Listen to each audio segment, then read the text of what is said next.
Live news, खबर तो पक्की है। नमस्ते साथियों, मैं सौरभ कुमार और शिक्षक बहाली के मुद्दे पर जितने भी शिक्षक अभ्यर्थी हैं मेरी बातों को सुन रहे हैं, खासकर टीआरई 2 को लेकर।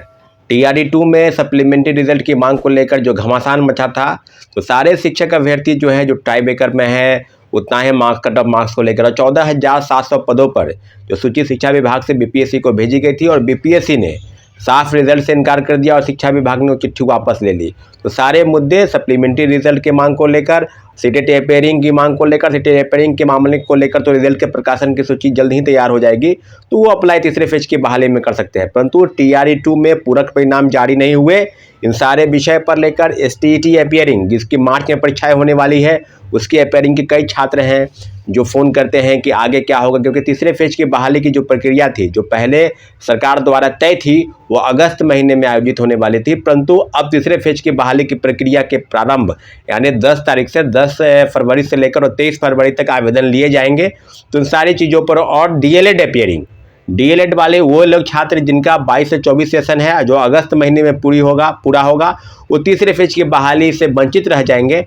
तो मुझे लगता है कि सारे मुद्दों पर और ख़ासकर वे लोग जो जिनका ये स्पष्ट डिमांड था कि उम्र सीमा की बढ़ोतरी की जाए, बढ़ाने की बात कर रहे हैं, वो कोई 10 वर्ष कर रहे हैं, कोई 5 साल कर रहे हैं, कोई 37 वर्ष से बढ़ाकर 40 वर्ष कर रहे हैं, और अटेम्प्ट की मांग जो 3 अटेम्प्ट है उसको बढ़ाकर 5 बार करने की मांग को लेकर, खासकर इस सप्लीमेंट्री रिजल्ट की मांग को लेकर 13 तारीख को यानी परसों गांधी मैदान में 11 बजे एक बैठक बुलाई गई है।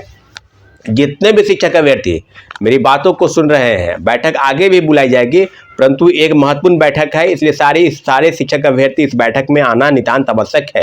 इसलिए जो भी चीज़ें होंगी हम सब बैठकर बात करेंगे और आगे किस तरह के फैसले लिए जाएंगे, क्या करना है, सरकार के समक्ष किन किन बातों को पहुंचाना है, इन सारी गतिविधियों पर आपसे हम लोग रूबरू होंगे। और निश्चित रूप से जो पूरक परिणाम थे जिसको लेकर लगातार घमासान मचा था, गर्दनी बाग धरना स्थल से लेकर बीपीएससी और शिक्षा विभाग सब तरह से, और जो विपक्ष में थे उस समय महागठबंधन की सरकार थी, मुख्यमंत्री नीतीश कुमार ही थे, परंतु तेजस्वी यादव उस समय सरकार में थे, आरजेडी और जेडीयू की सरकार थी। अभी एनडीए की सरकार है, जेडीयू और बीजेपी की सरकार। तो बीजेपी के तमाम बड़े नेता उस समय पूरक परिणाम को लेकर लगातार विरोध कर रहे थे। वो बता रहे थे, खासकर सुशील मोदी जी 40,000 पूरक परिणाम की मांग कर रहे थे।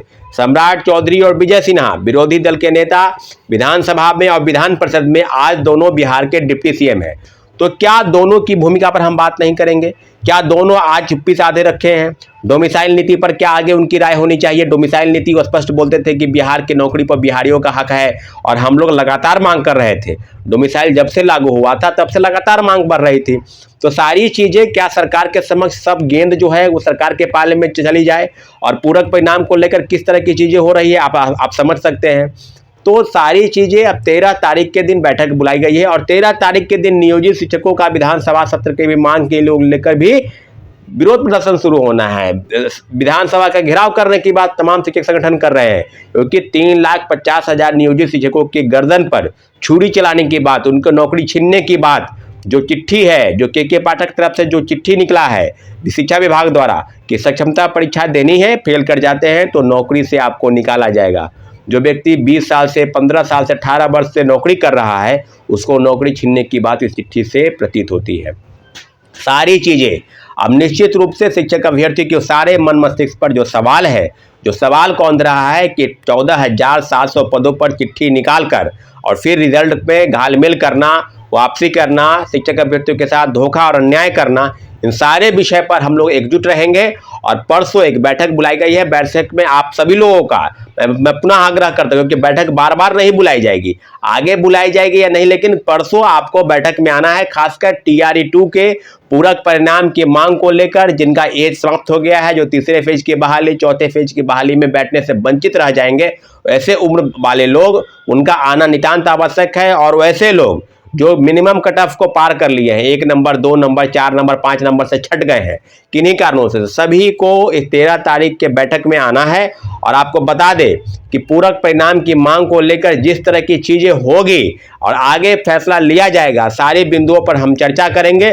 14,700 नहीं, जितने पद अभी तक 93-94 हजार लोगों को ही नौकरी मिली है। अब बात बाकी जितने भी पद 1,20,000 में खाली थे, सभी पदों पर पूरक परिणाम जारी करने की बात हम लोग कर रहे हैं। और सरकार के समक्ष जो एनडीए की सरकार है, और कल फ्लोर टेस्ट होना है, आगे क्या होगा, बिहार में किस तरह की चीजें होंगी, क्या एनडीए की ही सरकार रहेगी या राष्ट्रपति शासन लागू होगा या महागठबंधन की सरकार बनेगी, इन सारे विषयों पर कल भर हम लोग को इंतजार करना है। और परसों 11 बजे गांधी मैदान गांधी मूर्ति के पास हम लोग को बैठक में आना है, निश्चित रूप से पूरक परिणाम की मांग को लेकर, एसटीईटी अपीयरिंग, डीएलएड अपीयरिंग और एज रिलैक्सेशन की मांग को लेकर, सारे विषय को लेकर, अटेम्प्ट की मांग को लेकर, सब विषय को लेकर हम लोग बैठक बुलाए हैं। इस बैठक में सभी का आना महत्वपूर्ण है।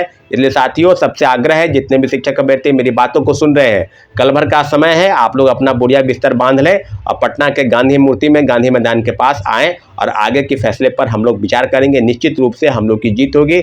आने वाले समय में क्या करना है। ठीक है साथियों, धन्यवाद, जय हिंद। लाइव न्यूज, खबर तो पक्की है।